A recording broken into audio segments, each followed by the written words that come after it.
수요일 오전 10시의 시니어 센터는 언제나 그 자체로 하나의 세계였습니다. 현관문이 열릴 때마다 파스 냄새와 따뜻한 국물 냄새가 뒤섞여 흘러나왔고, 복도 끝 노래교실에서는 누군가 아직 음을 제대로 못 잡은 채로 태클을 걸지 말을 온 힘을 다해 열창하고 있었어요. 게이트볼 조끼를 입은 할아버지 셋이 현관 앞 벤치에 나란히 앉아 무릎에 파스를 붙이면서 오늘의 날씨를 두고 진지하게 논쟁 중이었는데, 그 논쟁이라는 게 결국 기상청이 틀렸다는 결론을 향해 처음부터 한치의 흔들림도 없이 달려가는 종류였으니까요. 스마트폰 교실 쪽에서는 글씨가 왜 이렇게 작냐는 탄식이 연달아 터져나왔고, 누군가의 카카오톡 알림이 끊임없이 울려대는 통에 강사 선생님이 같은 말을 정중하게 3번째 반복하는 참이었습니다. 한쪽 게시판에는 이명웅 팬클럽 정기 모임 안내문이 크게 붙어 있었고, 그 바로 아래에 손글씨로 실버라인 댄스 수업 목요일로 변경이라는 쪽지가 테이프로 덧붙여져 있었어요. 그 옆에는 파란 볼펜으로 왜요? 라는 항의가, 또 그 옆에는 센터장님이 결정하셨음이라고 다른 필체로 대답이 붙어 있었습니다. 시니어 센터의 게시판은 언제나 그 자체로 하나의 소설이었어요. 그 모든 소란 한가운데에 최정숙 여사가 있었습니다. 72살. 이 센터에서 별명이 2개였는데 하나는 연애부장이고 또 하나는 정보통이었어요. 두 별명은 사실 같은 뿌리에서 자란 것이었습니다. 정숙 여사는 사람을 보는 눈이 좋았거든요. 처음 만나는 사람의 신발코를 한번 보고 말하는 속도를 한번 듣고 웃을 때 눈과 주름이 어디서 시작되는지 한번 확인하면 대략의 삶이 읽혔어요. 그게 타고난 건지 일은 해넘게 살아오면서 쌓인 연륜인지는 본인도 정확히 알 수 없었지만, 어쨌든 그 눈 덕분에 이 센터에서만 커플을 2쌍 만들어냈으니 실적만큼은 분명했습니다. 정숙 여사는 50년 가까이 살아오면서 사람 사이에 생기는 일을 참 많이 봐왔어요. 설레는 마음이 있는데도 눈을 돌리는 사람, 좋은 인연인데 타이밍을 못 잡아서 그냥 흘려보내는 사람, 두 사람이 딱 맞는데 아무도 먼저 나서지 않아서 그대로 끝나버리는 경우, 그런 걸 볼 때마다 입이 근질거렸고, 그 근질거림이 지금 이 나이까지도 멈추지 않는 게 정숙 여사 자신도 가끔은 신기했습니다. 첫 번째 커플은 게이트볼 팀의 오영준 씨와 복지관 봉사를 같이 다니던 남은자 씨였어요. 정숙 여사가 어느 날 나 씨 옆을 지나가며 넌지시 나 씨, 오 씨가 허리 통증이 있어서 거동이 좀 불편하신데 파스 한 장만 챙겨드릴 수 있어요? 하고 한마디 흘린 게 시작이었습니다. 남은자 씨는 파스를 챙겨갔고, 오영준 씨는 감사하다며 시장에서 산 두부를 돌려줬고, 두부가 오고 가다 보니 두 사람이 같이 시장을 다니게 됐어요. 지금은 매주 목요일 오전에 나란히 시장 카트를 끌고 다니는 사이가 됐으니까요. 두 번째는 서예교실의 김만복 씨와 그 옆 칸에서 수채화를 배우던 윤순덕 씨였어요. 이 경우는 더 간단했는데, 정숙 여사가 윤 씨한테 당신 그림 색감이 꼭 제 며느리 닮았는데 이름이 뭐예요? 했더니 김 씨가 영문도 모르고 저도 그렇게 생각했어요 라고 끼어든 게 전부였습니다. 어이없을 만큼 간단한 시작이었지만 그게 인연이라는 것의 본 모습이라고 정숙 여사는 굳게 믿고 있었어요. 오늘도 정숙 여사는 건강식품 정보 나눔 모임 테이블에 앉아 반쯤은 듣고 반쯤은 입구 쪽을 보고 있었습니다. 테이블에서는 관절에 좋다는 보스웰리아와 혈압에 좋다는 나토키나아제를 동시에 먹어도 되는지를 두고 오전 내내 열띤 공방이 벌어지는 중이었어요. 저는 혈압약을 꼭 6시에 맞춰 먹어야 해서 이것 같이 먹으면 절대 안 된다고요. 아이, 강사 선생님이 상관없다고 하셨잖아요. 그 선생님이 내 주치의예요? 아니잖아요. 그래도 전문가잖아요. 전문가. 전문가면 다예요? 내 몸은 내가 제일 잘 안다고요. 혈압약 봉투를 꺼냈다 집어넣기를 3번쯤 반복하던 박순자 씨가 결국 나는 그냥 2가지 다 안 먹을래요 선언을 하고 팔짱을 꼈어요. 논쟁이 거기서 또 새 방향을 찾아 달려가는 동안 정숙 여사는 그냥 고개만 리듬 있게 끄덕이고 있었습니다. 마음은 진작에 입구 쪽으로 가 있었으니까요. 그때였어요. 새 회원 장미순 씨가 등록을 마치고 안으로 들어왔습니다. 단정한 흰 블라우스에 옅은 회색 바지, 짧게 다듬은 은발이 얼굴선을 단단하고 깔끔하게 감싸고 있었어요. 소란스러운 분위기 속에서 조용히 앉을 자리를 찾는 눈빛이 어딘가 오래되고 익숙한 외로움을 차분하게 품고 있었습니다. 누군가 기다리지 않아도 괜찮다는 걸 오래전에 익혀버린 사람 특유의 눈빛이었어요. 빈 의자 하나를 발견하고 조용히 앉는 움직임이 조심스럽다기보다는 그냥 오래 혼자였던 사람의 자연스러운 몸쓰임이었습니다. 센터 총무 이정래 씨가 옆으로 다가가 귓속말로 안내를 시작했고 정숙 여사 귀에는 당연히 그게 들릴 리 없었지만 테이블 건너편 박순자 씨가 이미 입을 열었어요. 저분이 꽃집 하는 분이래요. 꽃집? 어디서요? 우리 동네 있잖아요. 큰 길에서 골목 들어가면. 손녀가 같이 한대요. 손녀가 되게 예쁘다고 하던데. 아이고, 젊은 손녀가 꽃집을요? 꽃집 하기 요즘 얼마나 힘든데. 꽃이 좋으면 하는 거죠. 요즘 젊은 사람들은 좋아하는 거 한대요. 테이블이 잠깐 장미순 씨 쪽으로 관심을 기울였다가 이내 원래의 보스웰리아 논쟁으로 되돌아갔어요. 정숙 여사만 빼고요. 정숙 여사는 잠시 장미순 씨를 바라봤습니다. 아들 있겠지, 딸 있겠지 하는 생각보다 먼저 들어온 단어는 손녀였어요. 꽃집, 손녀, 예쁘다는 말. 세 단어가 차례로 들어왔다가 한꺼번에 하나로 모였습니다. 그리고 마침 딱 그 타이밍에 맞춰 센터 입구 유리문 너머로 차 한 대가 멈춰 섰어요. 운전석에서 내린 사람은 20대 후반쯤 되어 보이는 젊은 여자였습니다. 연한 베이지색 원피스에 흙이 조금 묻은 작업용 앞치마를 그대로 걸치고 있었는데 그게 어색하지 않고 오히려 자연스러웠어요. 일부러 꾸미지 않은 것과 애쓰지 않은 것은 엄연히 다른 법인데 이 여자는 분명 후자 쪽이었습니다. 머리카락을 대충 올려 묶은 채 선글라스를 이마에 얹고 유리문 쪽을 바라보는 눈빛이 맑고 편했어요. 서두르지 않으면서도 할머니를 찾는 눈의 방향이 정확했고 찾은 순간 얼굴 전체가 한꺼번에 풀렸습니다. 장미순 씨가 그쪽을 보며 조용히 손을 들었어요. 손녀였습니다. 정숙 여사는 손에 쥐고 있던 혈압약 봉투를 테이블 위에 천천히 내려놓았어요. 그리고 아주 천천히 오래된 습관이 살아나듯이 그 젊은 얼굴을 읽기 시작했습니다. 걸음걸이, 유리문을 여는 손 모양, 장미순 씨를 발견하고 나서 입꼬리가 올라가는 속도. 다 봤어요. 그랬습니다. 정숙 씨, 왜요? 또 그 눈빛이에요. 박순자 씨가 눈치를 채고 옆에서 나지막이 말했어요. 정숙 여사는 대답 대신 빙긋 웃었습니다. 이번엔 진짜예요. 박순자 씨가 짧게 탄식을 뱉었어요. 또 시작이네. 또. 봄 행사 준비는 매년 센터 전체가 들썩이는 일이었습니다. 정확히는 행사 자체보다 행사 준비 과정에서 생기는 소동이 들썩이는 것이었어요. 올해도 마찬가지였습니다. 행사 기획회의가 열린 날부터 이미 의견이 네 방향으로 갈렸거든요.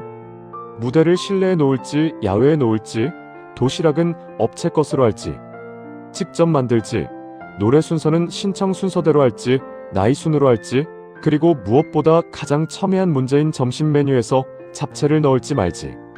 그 마지막 항목에서 박흥수 씨가 자리에서 일어섰습니다. 잡채 없으면 행사가 아니에요. 76. 이 센터에서 게이트볼 팀장을 맡고 있는 박흥수 씨는 평소에는 과묵한 편이었는데 먹는 것에 관해서만큼은 달랐어요. 특히 잡채에 관해서는 본인 스스로도 이해하기 어려운 수준의 확신을 가지고 있었습니다. 잡채는 명절이잖아요, 명절. 행사도 명절이랑 같은 거예요. 다 같이 모이는 날이면 잡채가 있어야죠. 업체 도시락에 잡채가 없으면 저는 그날 집에서 해와요.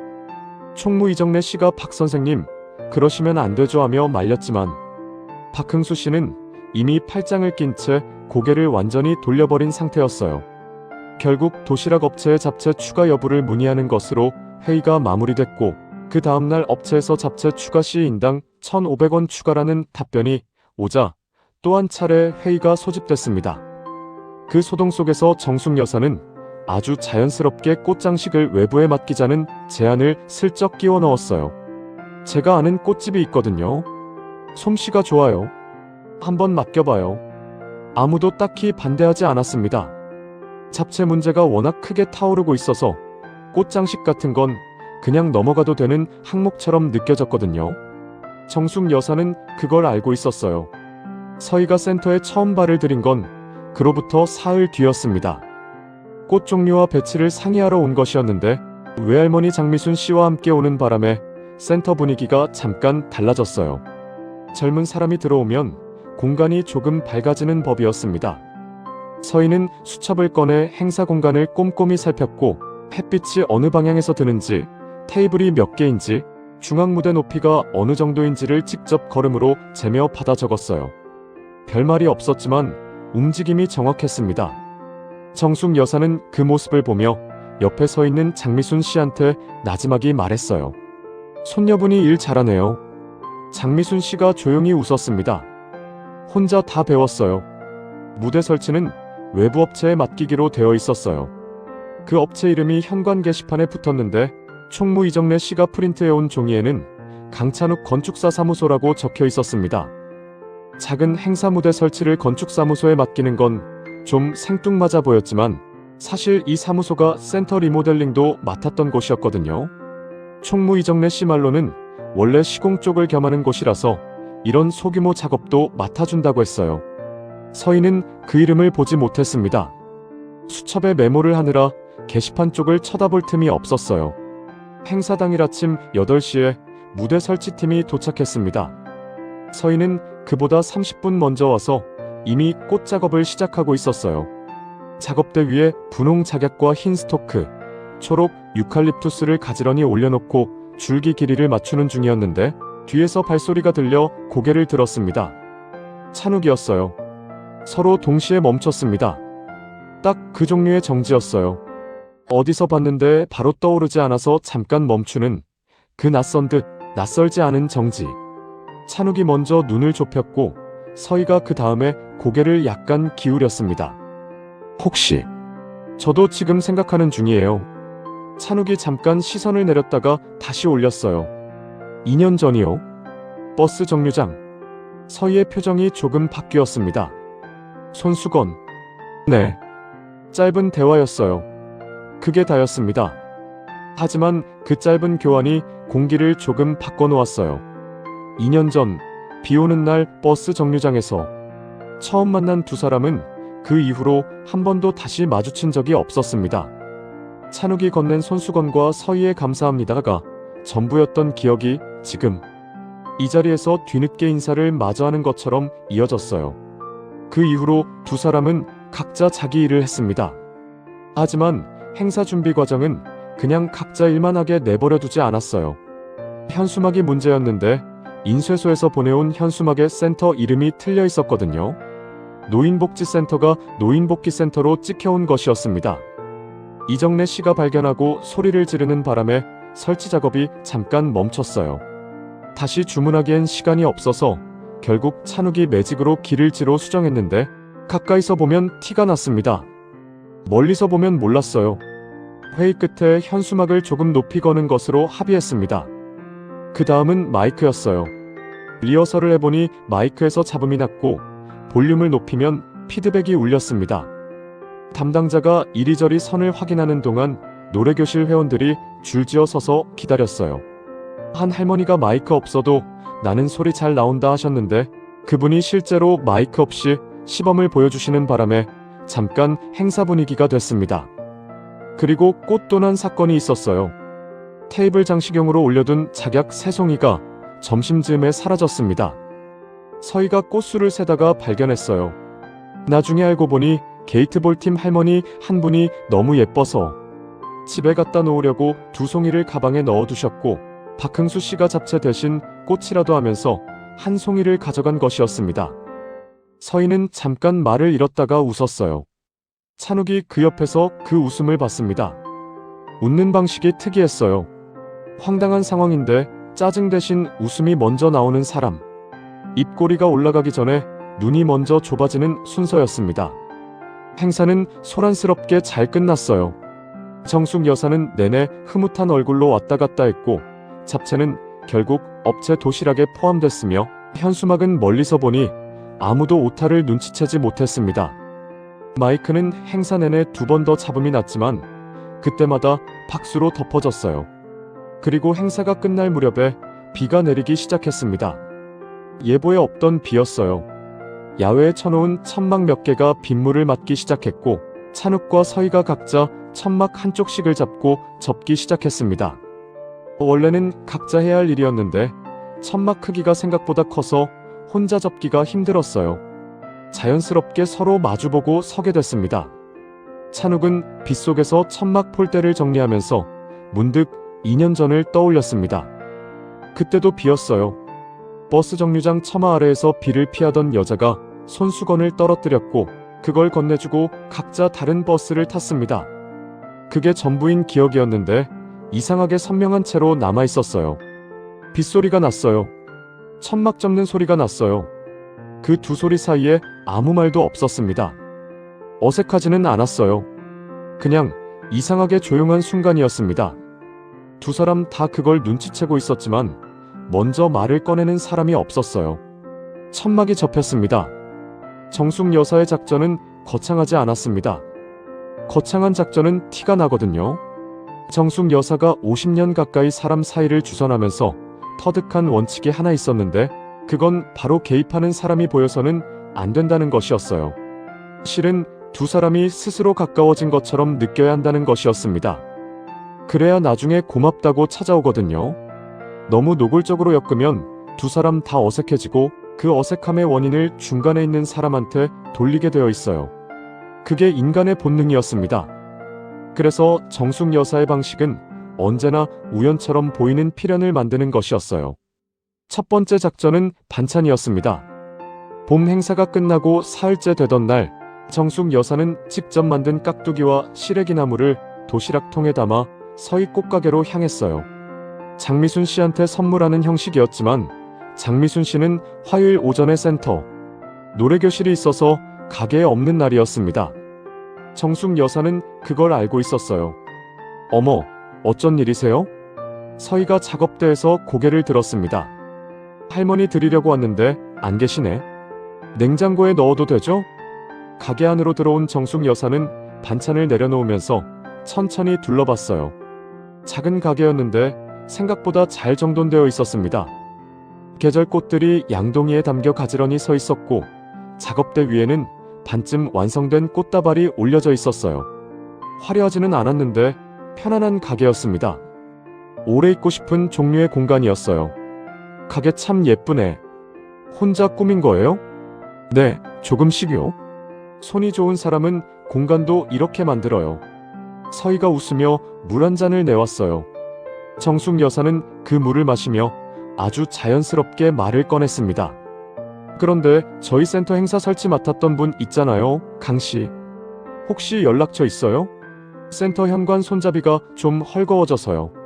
서희는 잠깐 멈췄다가 답했어요. 명함 받은 게 있을 것 같아요. 두 번째 작전은 꽃 주문이었습니다. 정숙 여사는 그 주 목요일에 찬욱 사무소에 전화를 걸어 서희 가게 이름을 직접 알려줬어요. 우리 아는 꽃집인데 한번 이용해봐요. 꽃이 오래가요 하고요. 찬욱이 감사합니다 했는데 정숙 여사는 전화를 끊으며 혼자 끄덕였습니다. 씨앗은 심어놨어요. 그리고 그 다음 주 월요일에 서희 가게로 꽃 주문 전화가 왔습니다. 찬욱이었어요. 사무실 화분 정기 교체용이라고 했어요. 서희는 통화를 끊고 잠깐 수첩을 내려다봤습니다. 특별히 이상한 것도 없는 주문이었는데 이상하게 잠깐 멈추게 됐어요. 그냥 목소리가 기억에 남는 사람이 있는 법이었으니까요. 그 무렵 센터에서 작은 폭풍이 불었습니다. 정숙 여사가 이어준 첫 번째 커플, 오영준 씨와 남은자 씨 사이에 균열이 생긴 것이었어요. 발단은 작은 것이었습니다. 남은자 씨가 오영준 씨 핸드폰에서 우연히 알림을 받거든요. 제삿날 알림이었어요. 전처 기일이었습니다.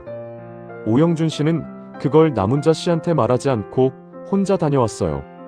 말할 필요가 없다고 생각했거든요. 과거의 일이고 조용히 예를 갖추는 것뿐이라고 생각했습니다. 남은자 씨는 그 생각이 틀렸다고 여겼어요. 말을 안 하고 다녀온 게 문제예요. 숨긴 거잖아요. 숨긴 게 아니라 괜히 불편하게 할 것 같아서요. 불편하게 할 것 같아서 숨긴 거면 그게 숨긴 거죠. 둘의 언성이 높아지진 않았지만 분위기가 싸늘해졌습니다. 센터 복도에서 마주쳐도 인사가 짧아졌어요. 같이 시장 가던 목요일도 2주째 각자 다녔습니다. 정숙 여사가 남은자 씨를 조용히 불렀어요. 둘이 센터 뒤 벤치에 앉았습니다. 봄볕이 따뜻한 날이었어요. 남은자 씨는 처음에 아무렇지 않은 척했는데 정숙 여사가 아무 말 없이 옆에 앉아서 햇볕을 쬐고 있자 먼저 입을 열었습니다. 죽은 사람한테 질투하는 게 말이 되는 거예요? 말 되죠. 정숙 여사가 바로 받아쳤어요. 죽은 사람이 더 무서워요. 싸울 수가 없으니까. 이길 수가 없으니까. 남은자 씨가 잠깐 말이 없었습니다. 저도 알아요. 그 사람이 오 씨한테 얼마나 오래된 사람인지. 근데 말을 안 해준 게 그 마음이 서운한 거잖아요. 네. 그럼 그 얘기를 해요. 제삿날 얘기 말고 서운했다는 얘기를. 남은자 씨가 오래 앉아 있었습니다. 정숙 여사도 옆에서 같이 앉아 있었어요. 한참 뒤에 남은자 씨가 말했습니다. 살아있는 사람끼리 잘 살아야죠. 그렇죠. 정숙 여사가 조용히 웃었어요. 남은자 씨가 그 말을 스스로 꺼냈다는 게 중요했습니다. 그래야 믿게 되거든요. 남이 해주는 말은 귀를 스치고 지나가지만 스스로 꺼낸 말은 마음에 남는 법이었어요. 그 뒤로 오영준 씨와 남은자 씨는 다음 목요일에 다시 같이 시장을 갔습니다. 전처 제삿날 얘기를 나누었는지는 정숙 여사도 몰랐어요. 알 필요도 없었습니다. 찬욱은 그 주 금요일 오후에 서희 가게에 처음 들렀습니다. 화분을 픽업하러 온 것이었어요. 그런데 가게 간판 조명 한쪽이 나가 있는 걸 그냥 지나치지 못했습니다. 저거 언제부터 나간 거예요? 서희가 고개를 들어 간판을 봤어요. 한 달쯤 됐어요. 업자 부르려다 그냥. 제가 볼게요. 찬욱은 차에서 공구 가방을 들고 왔습니다. 별것 아닌 일이었어요. 소켓 문제였고 10분이면 됐습니다. 하지만 그 10분 동안 서희는 작업대에서 꽃을 다듬으면서 간간히 간판 쪽을 올려다봤어요. 찬욱은 그걸 몰랐습니다. 조명이 들어왔어요. 됐다. 서희가 밖으로 나와 간판을 올려다봤습니다. 찬욱도 옆에 서서 같이 봤어요. 별거 아닌 조명 하나가 들어온 건데 저녁빛 속에서 가게가 조금 달라 보였습니다. 감사해요. 별거 아니에요. 그게 끝이었어요. 찬욱은 공구 가방을 들고 돌아갔습니다. 서희는 가게 안으로 들어와 작업대 앞에 섰어요. 아직 다듬다 만 꽃줄기가 놓여 있었습니다. 손을 뻗었는데 잠깐 그대로 멈췄어요. 이상한 일도 아닌데 이상하게 잠깐 멈추게 되는 것들이 있었습니다. 이를테면 고마워할 이유가 충분한데도 감사하다는 말이 생각보다 오래 입안에 남는다든가 돌아가는 뒷모습이 생각보다 천천히 시야에서 지워진다든가 하는 것들이요. 서희는 그냥 꽃줄기를 집어들었습니다. 별거 아니라고 했으니까 별거 아닌 거였어요. 정숙 여사는 그날 집으로 돌아오는 길에 하늘을 한번 올려다봤어요. 봄 저녁이 늦게 어두워지고 있었습니다. 50평생 가장 많이 해온 일이 결국 이것이었다는 생각이 들었어요. 누군가 혼자 있는 것을 보면 그냥 지나치지 못하는 것. 센터 앞 주차장 아침 8시. 버스가 한 대 서 있었고 그 앞에 사람들이 모여 있었는데 모인 것 치고는 질서가 없었어요. 짐이 문제였습니다. 저마다 챙겨온 것들이 너무 많았거든요. 보온 도시락을 따로 싸온 분이 3이었고 접이식 방석을 챙겨온 분이 4이었으며 아예 돗자리를 돌돌 말아들고 나온 분도 있었어요. 총무 이정래 씨가 버스 짐칸에 다 넣어야 해요 하고 외쳤지만 아무도 안 듣고 있었습니다. 각자 자기 짐을 먼저 올리려고 짐칸 앞에 줄을 서는 중이었거든요. 정숙 여사는 그 소란을 뒤로하고 조용히 좌석 배치를 확인했어요. 버스 안에는 좌석 번호가 없었습니다. 그러니까 먼저 타는 사람이 원하는 자리를 잡는 구조였어요. 정숙 여사는 버스에 제일 먼저 탔습니다. 그리고 창가 쪽 4자리를 전략적으로 점령했어요. 본인 옆에 장미순 씨 자리를 잡아뒀고 그 앞줄에 2자리를 비워뒀습니다. 가방을 하나 올려놓는 방식으로요. 서희와 찬욱이 각자 도착한 건 출발 10분 전이었어요. 찬욱은 정숙 여사의 손자였습니다. 정숙 여사가 오늘 나들이에 손자를 데려온다고 미리 얘기를 해뒀거든요. 센터 어르신들이야 손자가 온다니까 다들 반겼어요. 서희는 장미순 씨의 부탁으로 동행했습니다. 할머니 무릎이 안 좋아서 긴 이동을 혼자 하기가 힘들다고 했거든요. 두 사람이 버스에 오르자 앞자리 2개만 비어 있었습니다. 찬욱이 먼저 알아봤어요. 정숙 여사가 창가에 앉아서 완전히 딴청을 피우고 있었습니다. 창밖을 보는 척하는 각도가 너무 자기적이었거든요. 찬욱이 나지막이 할머니하고 불렀지만 정숙 여사는 못 들은 척했어요. 서희가 먼저 자리에 앉으면서 작게 웃었습니다. 할머니가 여기다 앉으라고 했어요. 알아요. 찬욱도 옆에 앉았습니다. 그러자 뒤에서 박순자 씨의 목소리가 들렸어요. 이정래 씨, 우리 정숙 씨 또 작전 쓰는 거 맞죠? 모른 척해요. 버스가 출발하자마자 누군가의 블루투스 스피커에서 트로트가 흘러나왔습니다. 사랑의 배터리였어요. 두 소절이 지나기 전에 뒷좌석에서 따라 부르는 소리가 시작됐고 5소절쯤에는 버스 절반이 떼창을 하고 있었습니다. 이정래 씨가 마이크도 없는데 다들 어쩜 저렇게라고 했지만 본인도 입을 달싹이고 있었어요. 찬욱은 창밖을 보고 있었습니다. 서희는 무릎 위에 작은 가방을 올려놓고 이어폰을 꽂으려다 말았어요. 버스 안이 너무 시끄러워서 이어폰이 의미 없었거든요. 그냥 창밖을 봤습니다. 두 사람이 나란히 창밖을 보는 모양이 됐어요. 고속도로 휴게소에서 버스가 섰습니다. 내리기가 무섭게 어르신들이 호두과자 판매대 앞으로 몰렸어요. 사는 사람이 있었고 구경하는 사람이 있었고 샀다가 다시 한 봉지를 더 사는 사람도 있었습니다. 오영준 씨는 남은자 씨한테 호두과자를 사줬고 남은자 씨는 처음에 괜찮다고 했다가 받았어요. 정숙 여사는 그 장면을 눈으로 확인하고 조용히 만족했습니다. 찬욱은 커피를 사러 갔고 서희는 잠깐 바깥 공기를 마시며 서 있었어요. 찬욱이 돌아오면서 커피 2잔을 들고 왔습니다. 한 잔을 내밀었어요. 마셔요. 아, 감사해요. 받으면서 잠깐 손이 닿았습니다. 서희가 먼저 시선을 커피 쪽으로 내렸어요. 찬욱은 그냥 앞을 봤습니다. 수목원은 봄꽃이 한창이었어요. 어르신들은 입구에서부터 사진 찍기 시작했습니다.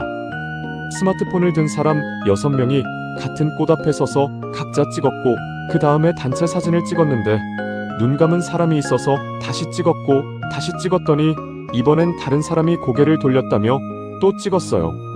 그 과정이 15번쯤 반복됐습니다. 한 번만 더요.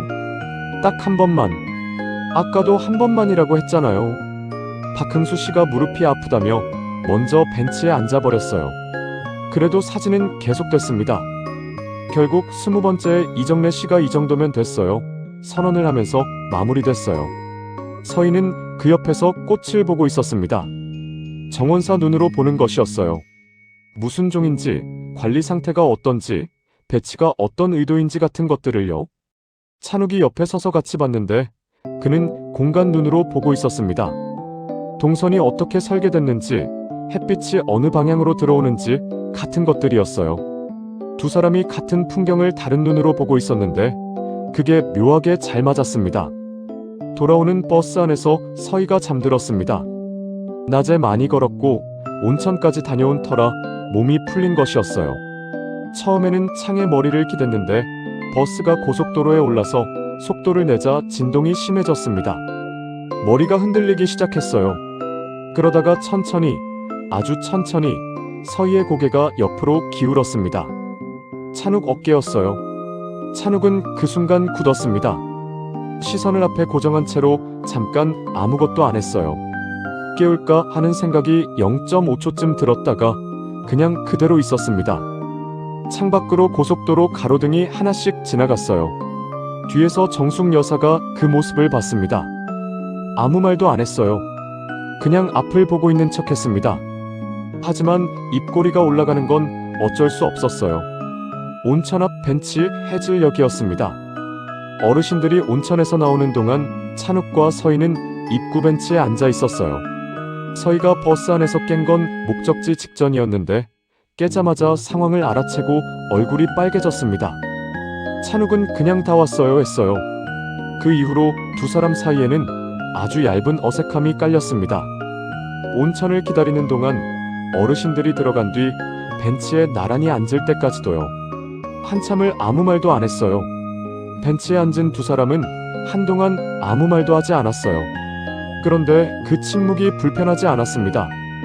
서로를 잘 모르는데도 옆에 있는 게 어색하지 않은 사람이 있는 법이었어요. 찬욱은 그런 생각을 하면서 스스로 조금 당황했습니다. 낯선 감각이었거든요.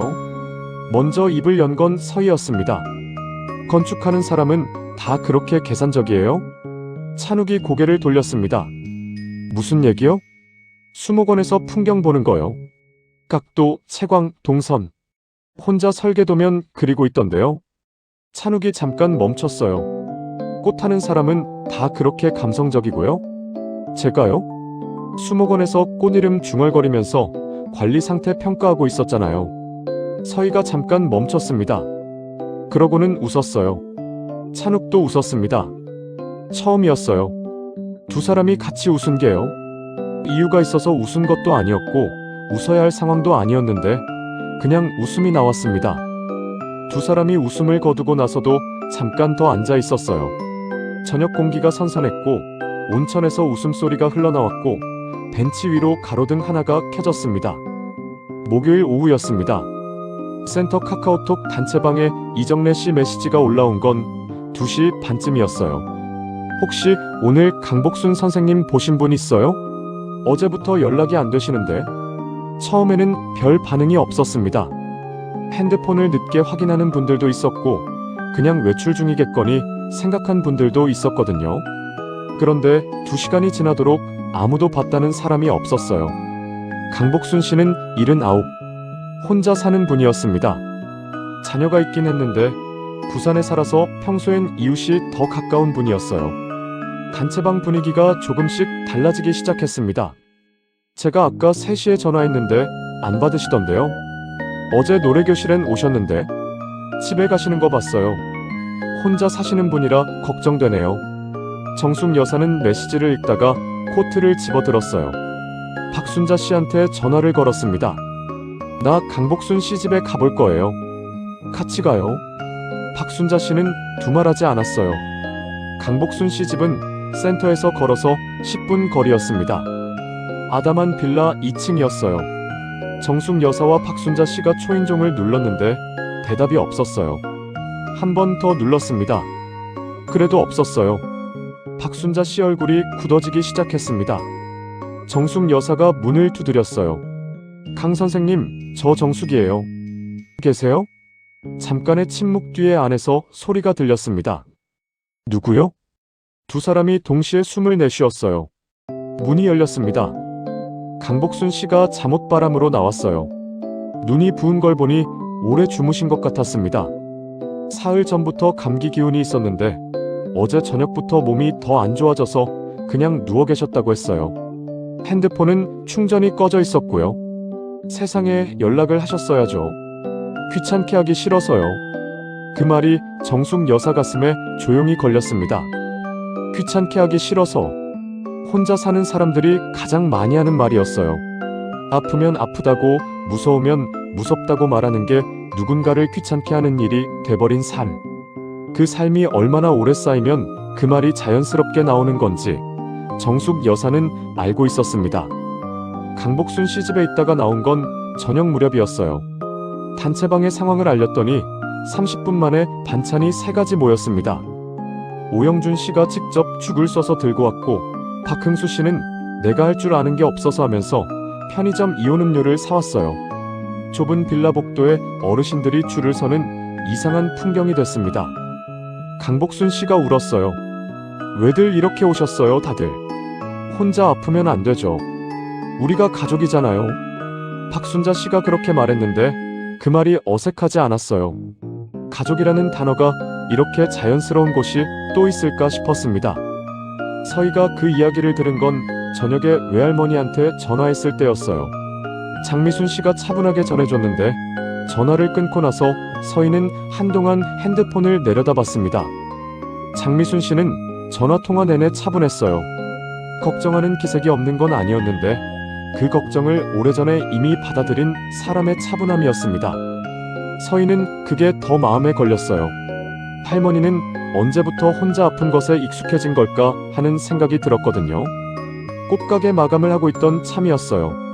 물을 주다 만 화분 앞에서 그대로 서 있었습니다. 외할머니도 혼자였어요. 서희 어머니는 외할머니랑 사이가 좋지 않았습니다.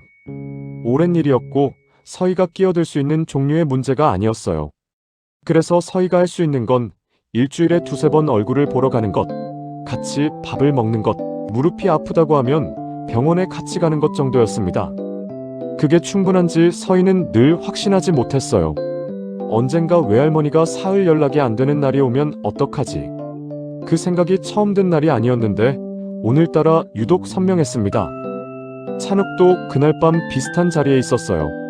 정숙 여사한테 전화가 온 건 10시가 넘어서였습니다. 별 내용은 아니었어요. 오늘 있었던 일을 얘기해줬고 강복순 씨가 괜찮다고 했고 다들 잘 챙겼다고 했습니다. 전화를 끊고 나서 찬욱은 사무실 불을 끄다가 그대로 의자에 앉아버렸어요. 할머니가 혼자 집에 있는 풍경이 머릿속에 들어왔습니다. 평소엔 안 하는 상상이었어요. 정숙 여사는 워낙 씩씩한 분이라 그쪽으로 걱정이 간 적이 별로 없었거든요. 하지만 씩씩한 것과 안 아픈 것은 다른 얘기였습니다. 일은 둘이었어요. 오늘 강복순 씨한테 생긴 일이 언제 할머니한테 생기지 않는다는 보장이 없었어요. 찬욱은 그날 퇴근하면서 할머니 집에 들렀습니다. 이유는 딱히 없었어요. 그냥 들렀습니다. 정숙 여사는 뭘 새삼스럽게 왔냐고 했지만 문을 활짝 열어줬어요. 찬욱이 냉장고를 열었더니 반찬이 별로 없었습니다. 편의점 다녀오겠다고 했더니 정숙 여사가 라면이나 끓여 했어요. 두 사람이 나란히 라면을 먹으면서 텔레비전을 봤습니다. 찬욱이라면 그릇을 씻으면서 정숙 여사 등을 봤어요. 텔레비전 앞에 앉아 리모컨을 이리저리 돌리는 뒷모습이 작아 보였습니다. 평소엔 저렇게 작은 분이 아니었는데 하는 생각이 들었어요. 아니면 본인이 그동안 제대로 안 봤던 걸 수도 있었습니다. 별 대화가 없었어요. 그런데 그게 좋았습니다. 서희와 찬욱이 마주친 건 그로부터 이틀 뒤였어요. 찬욱이 화분 교체 때문에 꽃가게에 들렀는데 서희가 작업을 하다가 고개를 들었습니다. 그리고 잠깐 무언가를 생각하는 얼굴을 했어요. 그러더니 작업대 서랍을 열었습니다. 흰 손수건이었어요. 돌려드려야 했는데 계속 타이밍을 못 잡았어요. 찬욱이 손수건을 받았습니다. 2년 전에 건넸던 것이었어요. 반듯하게 접혀 있었습니다. 말끔했어요. 가지고 계셨어요? 잃어버리면 안 될 것 같아서요. 서희가 그 말을 하고 나서 먼저 시선을 내렸어요. 찬욱이 손수건을 접어 주머니에 넣었습니다. 잠깐의 침묵이 있었어요. 저희 센터 강복순 선생님 이야기 들으셨어요? 서희가 먼저 말을 꺼냈습니다. 할머니한테 들었어요. 저 그날 되게 무서웠거든요. 외할머니 생각이 나서요. 찬욱이 서희 쪽을 봤어요. 서희는 화분 하나를 손에 들고 있었는데 내려놓을 생각을 안 하고 있었습니다. 저도요. 짧은 대답이었어요. 서희가 고개를 들었습니다. 찬욱이 말을 이었어요. 할머니 혼자 집에 있는 거 생각보다 자주 안 생각하고 살았던 것 같아서요. 서희가 말없이 고개를 끄덕였습니다. 같은 무게의 말이었어요. 설명이 필요 없는 종류의 공감이었습니다. 두 사람이 처음으로 웃음이 아닌 다른 것으로 같은 자리에 있었어요. 두 사람은 그날 오래 서 있었습니다. 찬욱이 먼저 화분 상자를 집어들었고 서희가 문을 열어줬어요. 헤어지면서 별 인사가 없었습니다. 근데 그게 이상하지 않았어요. 뭔가를 나눈 뒤에는 굳이 마무리 인사가 필요 없는 법이었으니까요. 서희는 닫힌 문을 한번 봤습니다. 소문은 언제나 정숙 여사보다 빠르게 움직였습니다.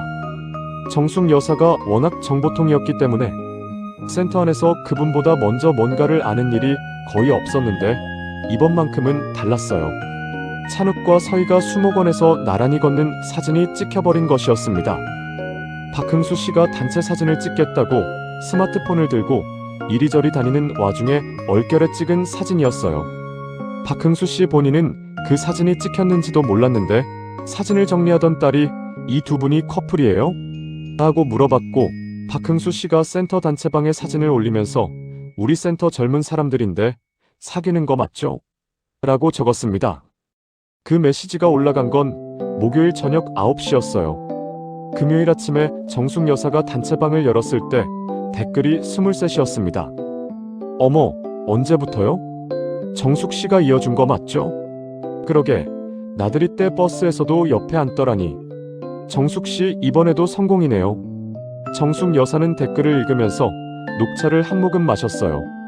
표정은 아무것도 아닌 척이었는데 입꼬리만큼은 어쩔 수 없었습니다. 박순자 씨가 옆에서 핀잔을 줬어요.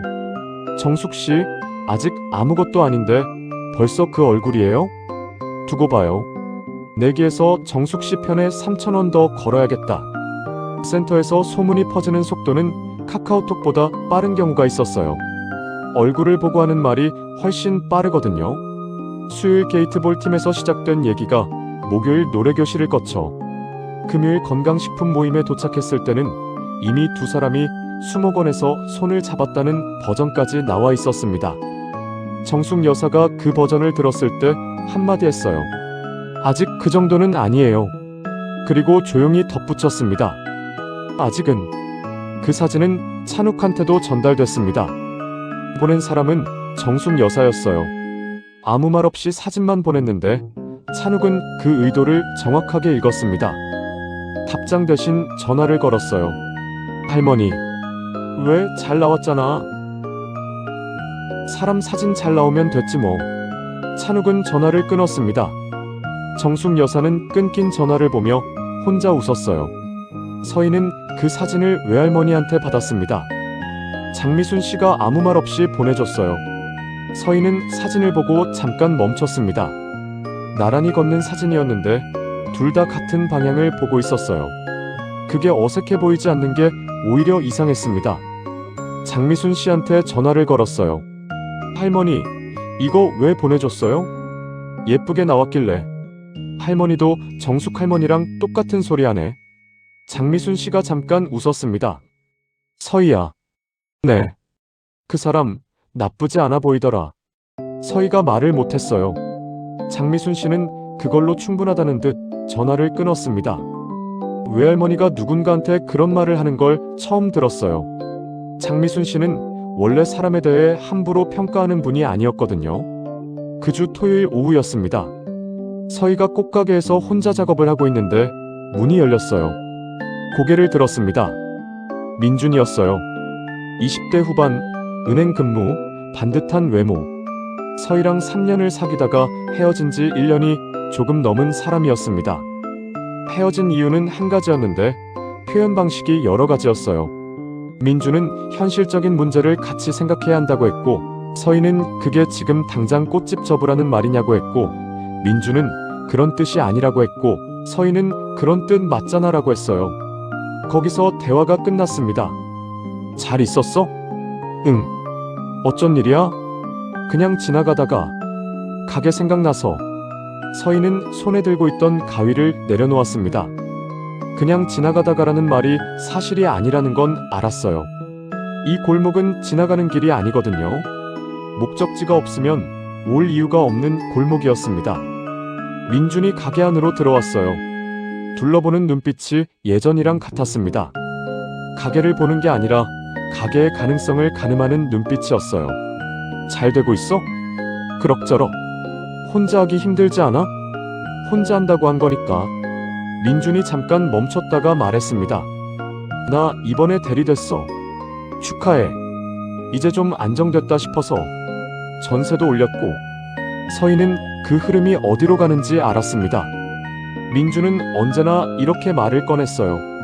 조건을 먼저 나열하고 그 다음에 제안을 하는 방식이었거든요. 사귈 때도 그랬고 지금도 그랬습니다. 민준아. 응? 지금 무슨 말 하려는지 알아. 근데 그거 말하기 전에 한 가지만 물어볼게. 지금도 꽃집 접었으면 하는 거야?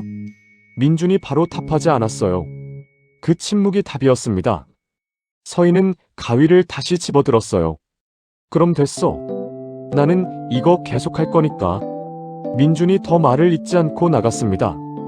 문이 닫혔어요. 서희는 꽃줄기를 잘랐습니다. 손이 흔들리지는 않았어요. 그냥 잠깐 눈앞이 좀 흐려졌습니다. 서희는 민준이 나간 자리를 잠깐 봤습니다. 문이 닫힌 자리가 원래부터 비어있던 것처럼 조용했어요. 이상한 건 슬프지 않다는 것이었습니다. 예전에는 이런 장면에서 슬펐는데 지금은 그냥 피곤했어요. 슬픔이 피곤함으로 바뀌는데 1년이 걸린 것인지 아니면 처음부터 슬픔이 아니었던 것인지 서희는 잘 몰랐습니다. 찬욱이 화분을 들고 가게에 들어온 건 그로부터 1시간쯤 뒤였어요. 정기 교체 날이었습니다. 가게에 들어오자마자 분위기가 달랐어요. 서희가 평소보다 말이 없었고 작업대 위에 잘린 줄기들이 정리가 안 된 채로 쌓여 있었습니다. 찬욱은 그걸 보면서 묻지 않았어요. 화분을 내려놓고 새 화분을 들었습니다. 서희가 먼저 말을 꺼냈어요. 오늘 전 남자친구가 왔다 갔어요. 찬욱이 화분을 든 채로 멈췄습니다. 아, 그래요? 그냥 뭐 별일은 아닌데. 좀 피곤하네요. 찬욱은 화분을 내려놓았어요. 그리고 서희 쪽을 봤습니다. 서희는 작업대를 정리하는 척하면서 시선을 내리고 있었어요. 별일이 아니라고 했는데 별일이 아닌 얼굴이 아니었습니다. 찬욱은 사무실 책상에 앉아서 도면을 펼쳤습니다. 지방 프로젝트 관련 자료였어요. 대형 건물, 좋은 조건. 몇 달 전이라면 바로 계약서를 들었을 제안이었는데 오늘따라 손이 잘 움직이지 않았습니다. 이유를 알았어요. 알면서도 인정하지 않으려고 도면만 계속 들여다봤어요. 그날 돌아가는 길에 주머니에 손을 넣었어요. 손수건이 잡혔습니다. 반듯하게 접힌 채로 주머니 안에 있었어요. 꺼내서 한번 봤다가 다시 넣었습니다. 가게 불빛이 골목 끝까지 길게 뻗어 있었어요. 찬욱은 그 불빛이 꺼질 때까지 걷지 않고 서 있었습니다. 스스로도 왜 그러는지 몰랐어요. 그냥 그 불이 켜져 있는 걸 보고 싶었습니다. 이유를 생각하기 시작하면 이상해질 것 같아서 생각하지 않기로 했어요. 장미순 씨는 그날 저녁 서희한테 다시 전화를 걸었습니다. 별말은 없었어요. 저녁은 먹었냐고, 가게 일은 어떠냐고 물었습니다. 서희는 내내 하면서 대답했고 장미순 씨는 그 대답의 결을 오래 읽었어요.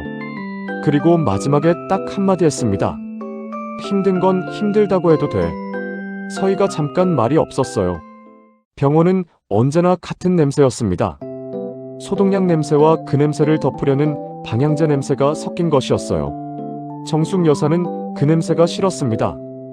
특별히 무서워서가 아니라 그 냄새를 맡으면 갑자기 나이가 실감나거든요.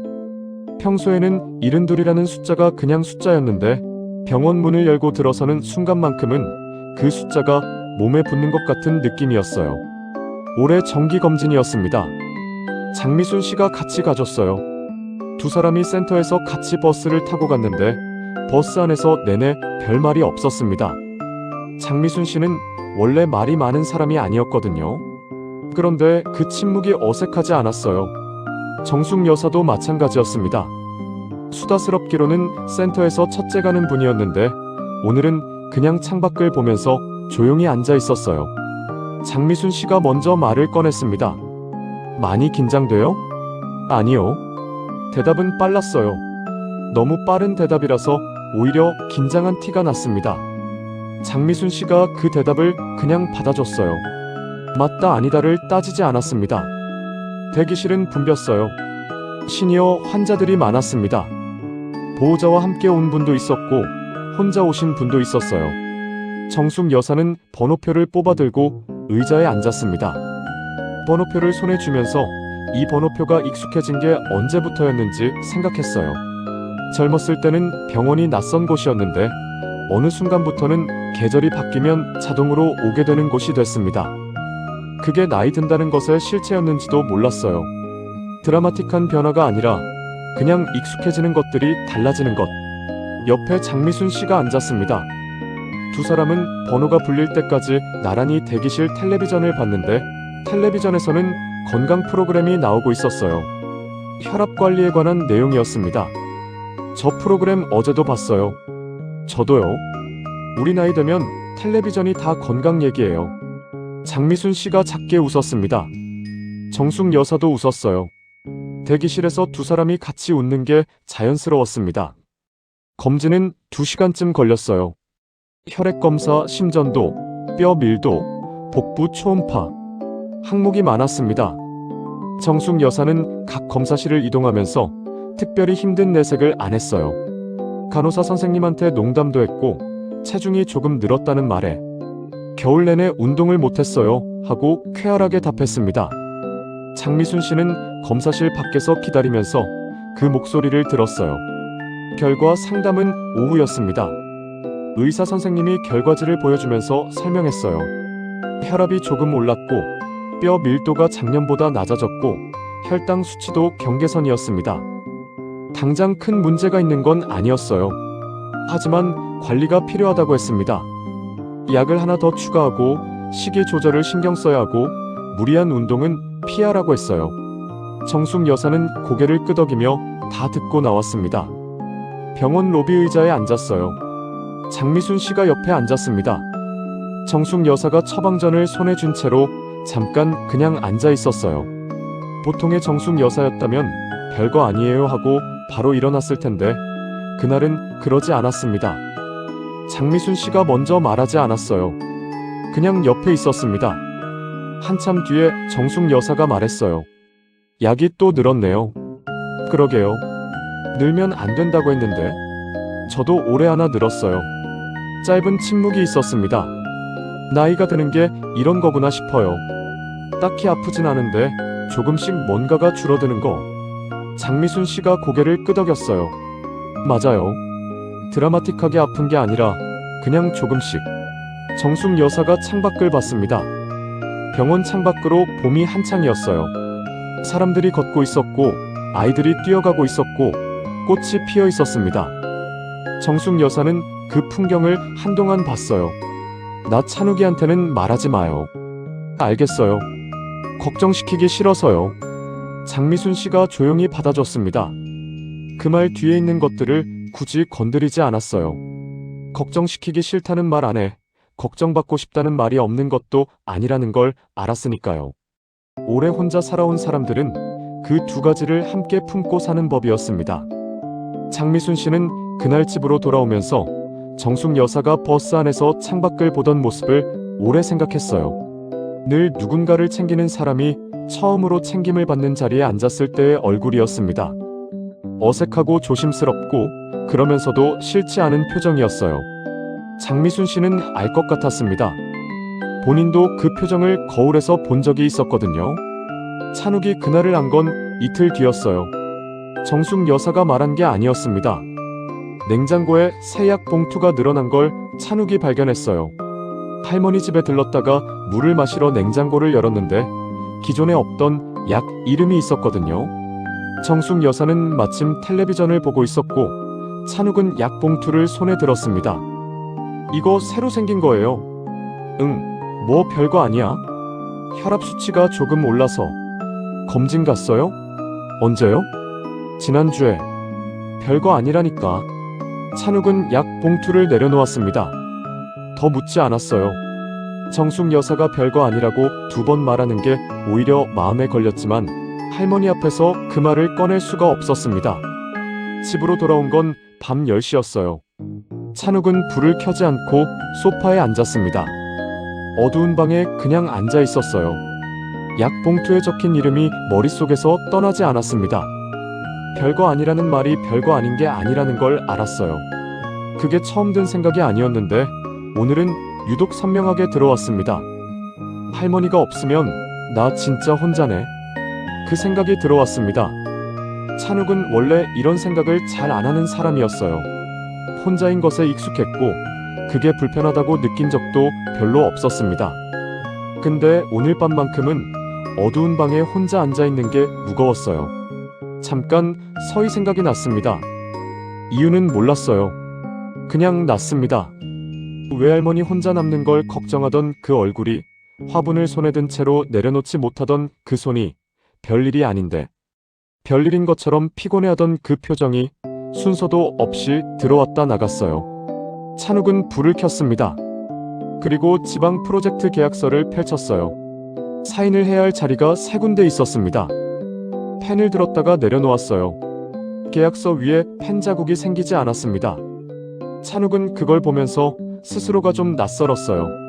결정을 미루는 사람이 아니었거든요. 설계도 앞에서도 계약서 앞에서도 언제나 판단이 빠른 편이었습니다. 그런데 오늘은 달랐어요. 뭔가가 아직 정해지지 않은 채로 남아있었고 그게 지방 프로젝트 때문만은 아닌 것 같았습니다. 계약서를 덮었어요. 오늘은 아니었습니다.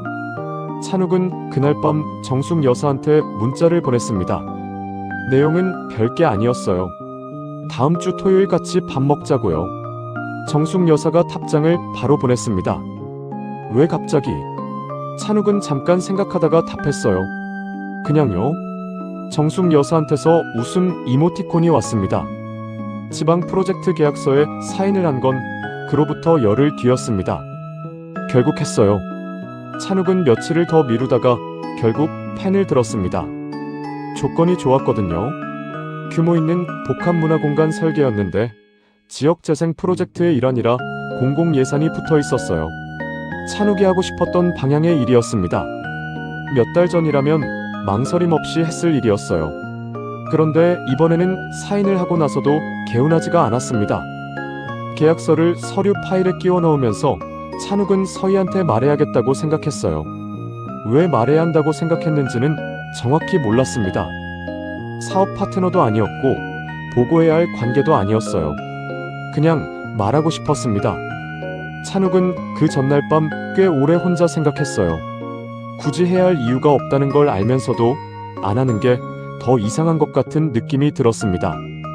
그게 어떤 의미인지 정면으로 생각하지는 않았어요. 생각하기 시작하면 답을 내야 할 것 같았거든요. 그 답이 아직 준비가 안 된 것 같았습니다. 그래도 그 다음날 꽃가게 앞에 서 있었어요. 서희는 마침 가게 앞에 물을 주고 있었습니다. 오늘 화분 교체 날 아닌데요? 그냥 왔어요. 서희가 호스를 내려놓았어요. 찬욱이 가게 안으로 들어갔습니다. 서희가 따라 들어왔어요. 둘이 작업대 앞에 나란히 서는 모양이 됐는데 찬욱이 먼저 말을 꺼냈습니다. 지방 프로젝트 계약했어요. 서희가 고개를 들었어요. 언제요? 어제. 잠깐 침묵이 있었습니다. 얼마나요? 기본 2년이요. 연장하면 더 길어질 수도 있어요. 서희가 그 말을 듣고 잠깐 아무것도 안 했어요. 손에 들고 있던 꽃가위를 천천히 내려놓았습니다. 찬욱은 그 움직임을 봤어요. 서울은요? 왔다 갔다 해야 하는데 주로 거기 있어야 할 것 같아요.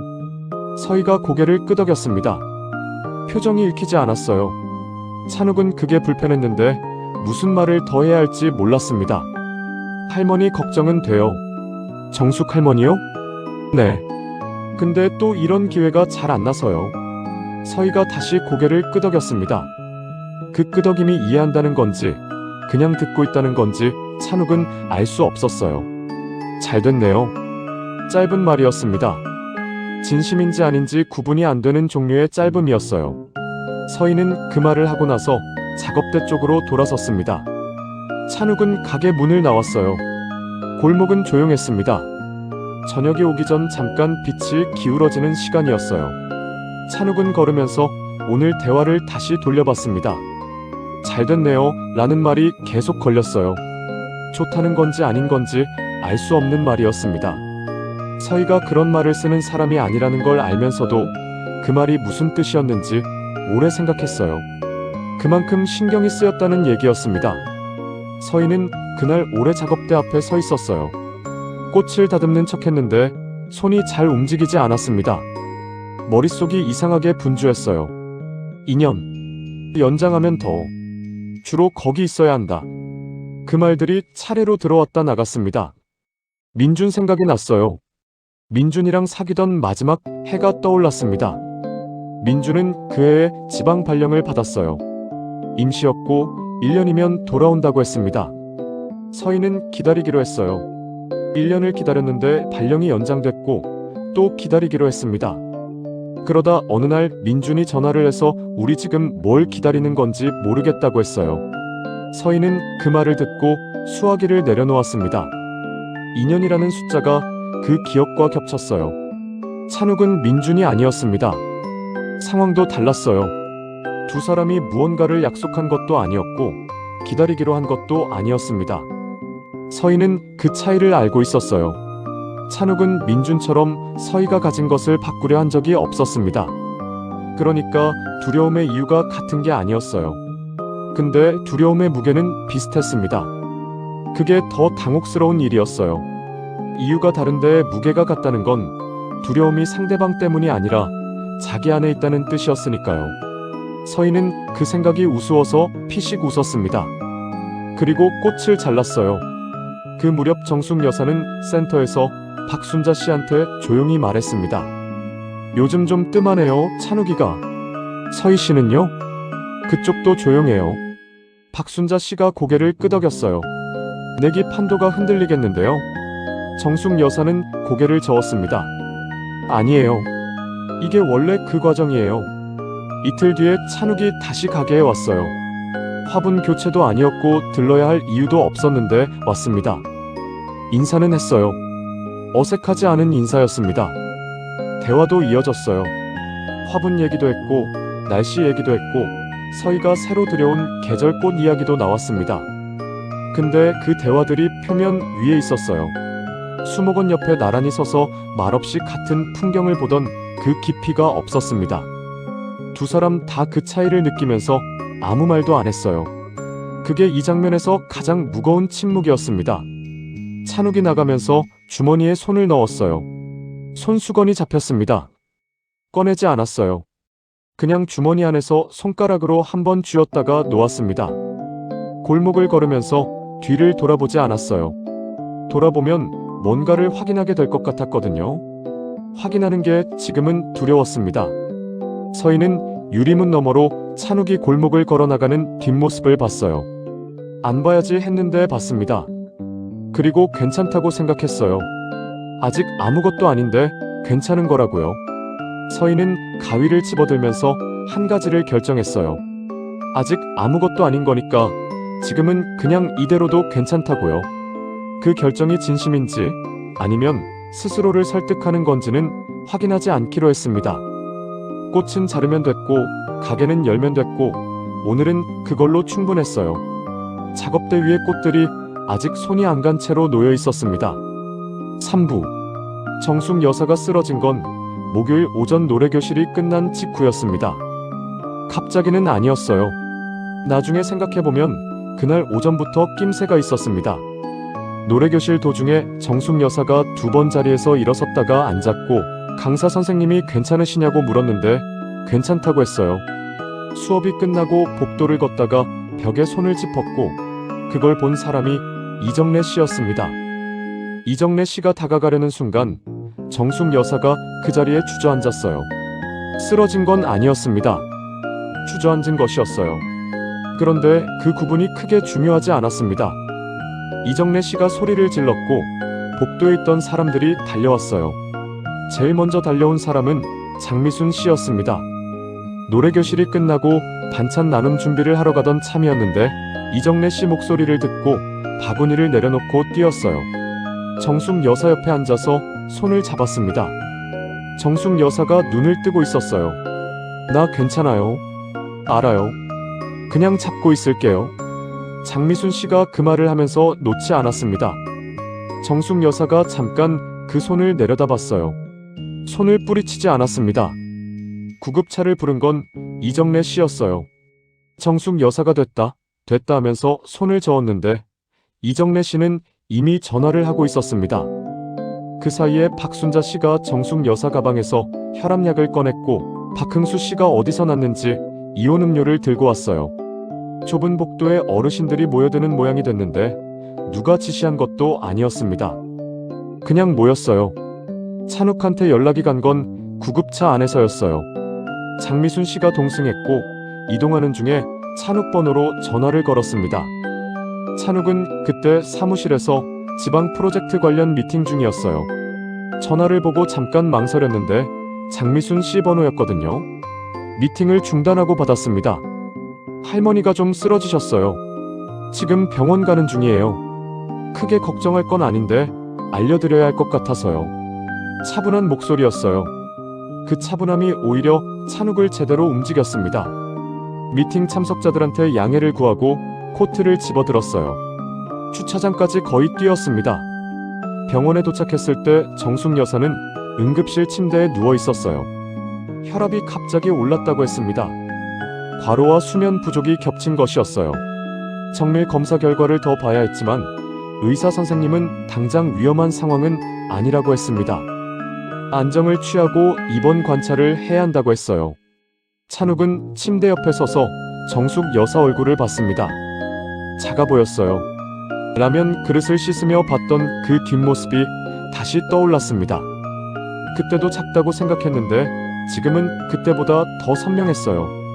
흰 병원 침대 위에 누운 정숙 여사는 평소의 그분이 아닌 것 같았습니다. 아니, 평소의 그분이 맞았어요. 그냥 본인이 그동안 안 본 것이었습니다. 왜 이렇게 빨리 왔어? 미팅 중이었어요. 미팅 중에 왔어? 그럼 안 되지. 됩니다. 정숙 여사가 잠깐 찬욱을 봤어요. 그리고 말했습니다. 나 오늘 좀 무서웠어. 짧은 말이었습니다. 정숙 여사한테서 그런 말을 들은 게 처음이었어요. 찬욱은 뭐라고 해야 할지 몰랐습니다. 그냥 의자를 침대 옆으로 끌어당겨서 앉았어요. 저도요. 그게 전부였습니다.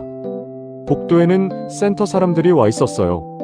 정숙 여사 소식이 퍼지는데 30분이 채 걸리지 않았습니다. 카카오톡 단체방에 이정래 씨가 글을 올렸고 읽자마자 움직인 사람들이 그 복도를 채웠어요.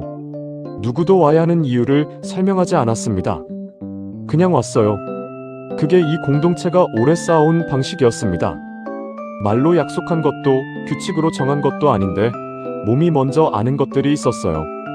오영준 씨가 남은자 씨 손을 잡고 있었고 박흥수 씨는 자판기 커피를 사서 돌리고 있었습니다. 강복순 씨도 왔어요. 지난번에 본인이 신세를 졌다며 왔다고 했습니다.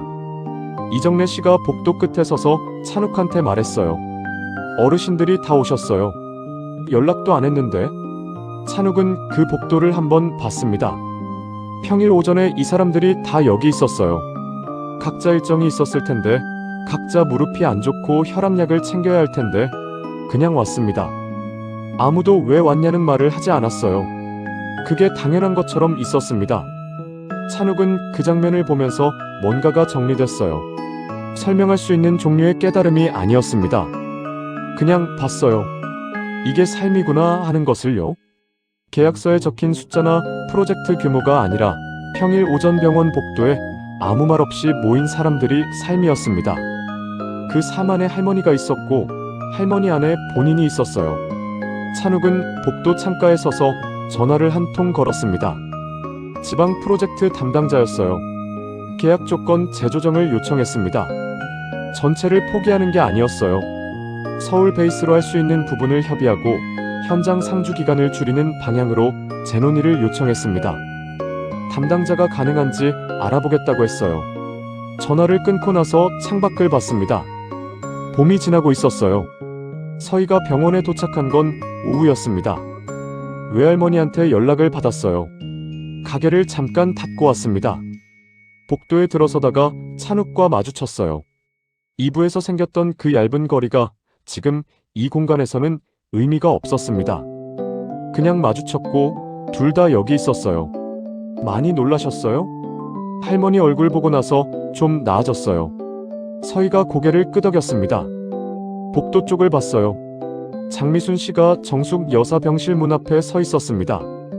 두 분이 창문 너머로 보이는 풍경을 같이 보고 있었어요. 외할머니가 제일 먼저 오셨대요. 서희가 그 말을 듣고 잠깐 멈췄습니다. 몰랐어요. 저도 나중에 들었어요. 둘이 복도 의자에 나란히 앉았습니다. 아무 말도 안 했어요. 한참이 지났는데 침묵이 무겁지 않았습니다. 이부 끝에서 떠돌던 그 얇은 거리가 조용히 사라지고 있었어요. 찬욱이 주머니에 손을 넣었습니다. 손수건이 잡혔어요. 이번엔 꺼냈습니다. 서희 쪽으로 내밀었어요. 서희가 고개를 들었습니다. 찬욱이 아무 말도 하지 않았어요. 손수건만 내밀고 있었습니다. 서희가 잠깐 그걸 봤어요. 그리고 받았습니다.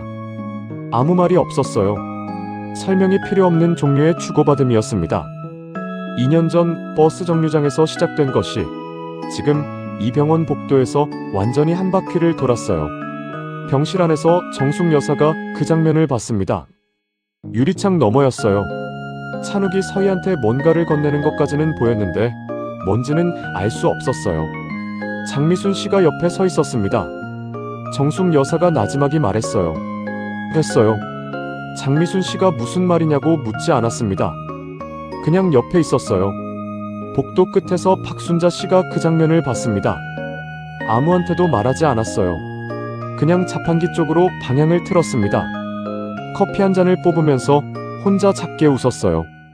꽃가게 옆 공간에 임대 안내문이 붙은 건 여름이 끝날 무렵이었습니다. 서희가 먼저 발견했어요.